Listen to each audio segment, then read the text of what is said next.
Hello everyone, स्वागत है आप सभी का हमारे यूट्यूब चैनल में। आज हम बात करने वाले हैं वीकनेस एंड टायर्डनेस, यानी कि कमजोरी और थकान।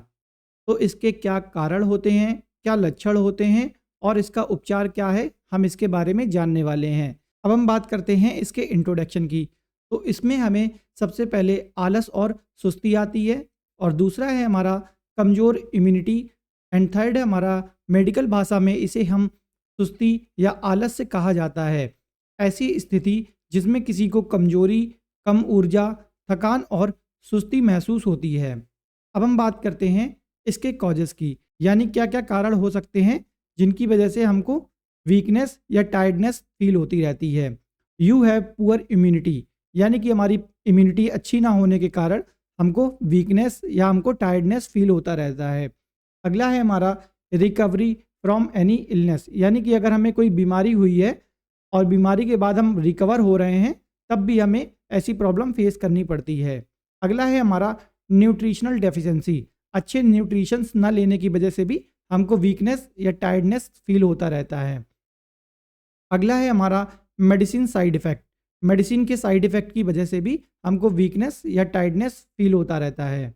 अगला है हमारा डिजीज़ कंडीशंस, एंड नेक्स्ट है हमारा मेजर डिप्रेसिव डिसऑर्डर, यानी कि ज़्यादा स्ट्रेस लेने की वजह से भी हमारी इम्यूनिटी जो होती है वो डाउन हो जाती है, तो उसकी वजह से भी हमारा टायर्डनेस या हमको वीकनेस लगती रहती है।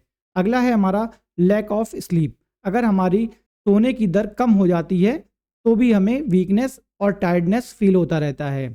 अब हम बात करते हैं इसके सिम्टम्स की, यानी कि हमें कौन कौन से सिम्टम्स देखने को मिलते हैं। पहला है हमारा फैटिक एंड टायर्डनेस, यानी कि हमारी जो भूख होती है वो कम हो जाती है, जिसकी वजह से हमें थकान महसूस होती रहती है। अगला है हमारा जनरल डेबिलिटी, एंड नेक्स्ट है हमारा वीकनेस हमें देखने को मिलती है। अगला है हमारा लेथर्जी एंड लेजनेस देखने को मिलता है, एंड नेक्स्ट है हमारा रिकरेंट इन्फेक्शंस, एंड नेक्स्ट है हमारा डिक्रीज्ड एबिलिटी टू थिंक, यानी कि सोचने की क्षमता जो होती है वो हमारी कम हो जाती है। अगला है हमारा डिक्रीज एबिलिटी टू वर्क, यानी कि काम करने की क्षमता जो होती है वो भी इंसान की कम हो जाती है। अब हम बात करेंगे इसके डायग्नोसिस की। तो हम लोग सबसे पहले पेशेंट की मेडिकल हिस्ट्री देखते हैं और हमारा फिजिकल एग्जामिनेशन, और हम लोग इसमें ब्लड टेस्ट कराते हैं कि कहीं उसको इन्फेक्शन तो नहीं है। अगला है हमारा ब्लड शुगर टेस्ट एंड हमारा सीटी स्कैन और हमारा एमआरआई चेक करके ही हम किसी चीज़ को डायग्नोस कर सकते हैं। अब हम बात करते हैं ट्रीटमेंट ऑप्शन की। तो पहला पॉइंट आता है हमारा ड्रिंक मोर वाटर, यानी कि जब भी वीकनेस या टायर्डनेस फील होता है तो हमको ज़्यादा पानी पीना चाहिए। अगला है हमारा drink fresh fruit juices, and next है हमारा reduces stress level, and next है हमारा take proper sleep, and next है हमारा मल्टीविटामिन्स एंड सप्लीमेंट्स हमें यूज़ करने चाहिए।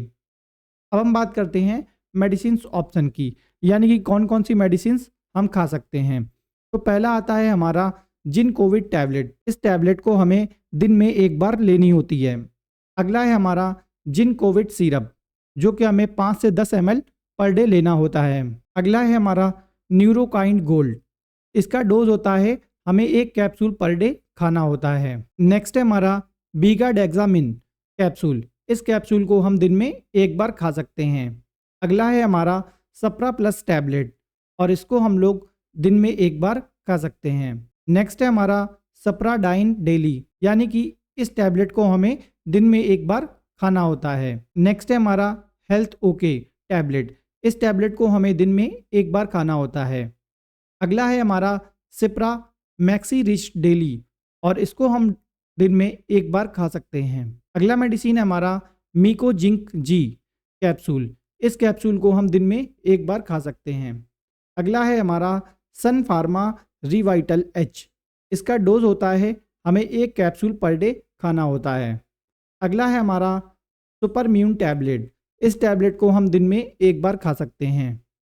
अगला मेडिसिन है हमारा मल्टी 3 टैबलेट, और इसका डोज होता है, इस टैबलेट को हमें दिन में एक बार खाना होता है। आई थिंक आपको इतनी बात समझ में आ गई होगी।